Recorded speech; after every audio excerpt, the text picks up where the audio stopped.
হরির মিষ্টির দোকানে রসিক, তুমি লুকিয়ে লুকিয়ে মিষ্টি খাচ্ছ? সুগারটা কত সে খেয়াল আছে? আরে আমি মিষ্টি খাইনি, বিশ্বাস করো। বিশ্বাস তোমাকে? এই বিলটা কি উড়ে উড়ে তোমার পকেটে এলো? আরে সত্যি বলছি, আমি জানি না এটা কোথা থেকে এলো। আরে কেউ হয়তো পকেটে ঢুকিয়ে দিয়েছে ইচ্ছা করে।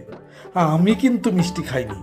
কি ভেবেছো কি মিথ্যে কথা বলে পার পাবে? একদিন হাতে নাতে ধরি, তারপর তোমার মজা দেখাচ্ছি। আহা, এত রাগ করছো কেন? তুমি হরির দোকানে গিয়ে জিজ্ঞেস করো, দেখবে আমি খাইনি। আরে ওই যে সেদিন তোমার ঠাকুরের মিষ্টি আনলাম না, মনে হয় অন্য কারো বিল আমার সাথে ভুল করে চলে এসছে। ভুল করে না ঠিক করে সে আমি ঠিক ধরে ফেলবো। বেশি বেগরবাই করবে তো আমি ছেলেকে বলে দেব। আহা হা, তা কেন? খোকা কত কাজে ব্যস্ত, ওকে আবার এসব তুচ্ছ ব্যাপার নিয়ে